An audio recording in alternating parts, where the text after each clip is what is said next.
हरियाणा राज्य का एक जिला जींद। जी प्रणाम। वैद्य जी, आज किस विषय में बात करेंगे आप? आज मैं बात करूंगा मिर्गी रोग के बारे में। अच्छा अच्छा। मेरे भारतवर्ष में मैं क्या देख रहा हूँ, और जब भी कभी अस्पताल आता है तो वहाँ मैं गुजरता हूँ तो आंखें बंद कर लेता हूँ। आप पूछो ऐसा क्यों होता है? मेरे देश के अंदर हर एक व्यक्ति को कोई एक गोली देता है, कोई 2 देता है, कहते ये काम नहीं करे तो बेटा 3 ले लो, 3 नहीं है तो 4 ले लो, 5 ले लो, 6 गोली।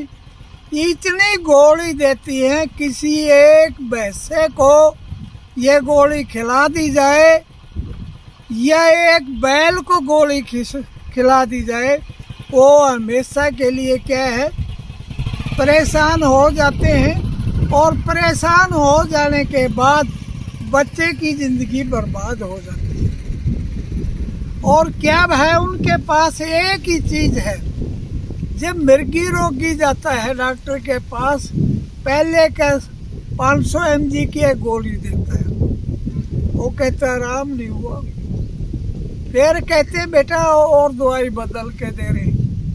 क्या करता है, 1 mg 200 mg की गोली देता है, फिर कहता जी आराम नहीं हुआ, बच्चा गिर गया था, और फिर उसकी दुगनी कर देते हैं। ऐसा करने से बच्चे का भविष्य हमेशा के लिए चला जाता है। अरे माँ भी इस दुनिया में माँ होती है। मेरे भारतवर्ष में, हमारे देश के अंदर, मेरी देश की माताएं अपने नन्हे मुन्ने बच्चे के गले में क्या करती थी? क्या करती थी डॉक्टर साहब? क्या करती थी वैद्य जी, बताइए आप। या क्या करते, छोटी सी लकड़ी किसकी, जो अच्छी तरह से मेरे देश में खूब मिलता है, धतूरे की जड़ बच्चे के गले में बांध देती थी, और बच्चा कई बार खेलने वक्त उस चांद को, सूरज को, तबीजी को वो इस तरह से कभी कभी मुंह में ले लेता है। धन्य हो उन माताओं को, उनके बच्चों को कभी दौरा नहीं आता। अब दौरा आता है, माताएं भाग पड़ती हैं। छोटा बच्चा होता है, चाहे उसको खून की कमी हो, और उसे कहते मैं दवाई दिलवानी, और दवाई दिलवाने के लिए फिर शुरुआत हो जाती है तरह तरह की गोलियां की। छोटे बच्चे के लिए छोटी गोली, और बड़े बच्चों के लिए बड़ी गोली। मैंने जो नया प्रयोग किया है, आज तक कोई आदमी मुझे नहीं मिला जो मेरे को दोष दे दे। इसकी दवाई खानी पड़ती है केवल 3 महीने। अगर इससे गोली खाने के बाद, दवाई खाने के बाद, यह दवाई का भी मैं नाम बता ही देता हूँ। क्या नाम है पूछिए जरा। बताइए वैद्य जी, क्या नाम है दवा का? दवा का नाम है पारे की भस्म।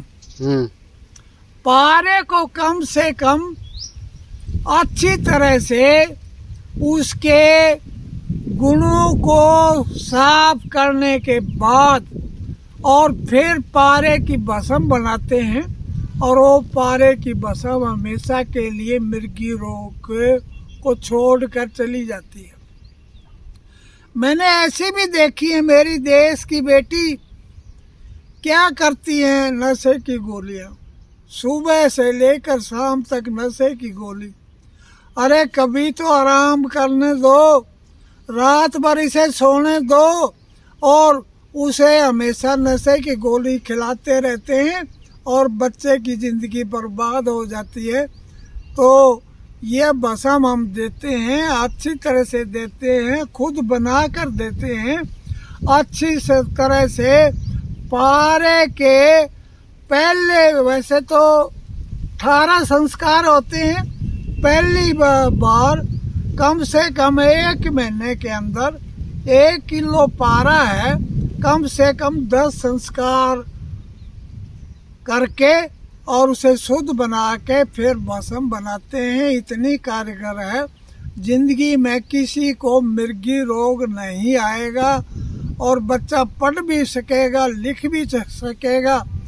जो पारे की भस्म है अच्छी तरह से काम करती है, परंतु किसी ने पारा शुद्ध करना नहीं आता, 10 संस्कार उसके नहीं प्रयोग करता या उसे शुद्ध नहीं करता, कोई भी भस्म काम नहीं करती है। तो 10 संस्कार दूर करने के लिए मेरे वैद्य हकीम मो को इसलिए बता रहा हूँ, आज आयुर्वेद दिवस है और मैं भी अपनी इस खुशी के साथ आपको बताना चाहता हूँ, आप आके सीख सकते हैं, बना सकते हैं और अच्छी तरह से प्रयोग हो सकता है। प्रणाम प्रणाम प्रणाम।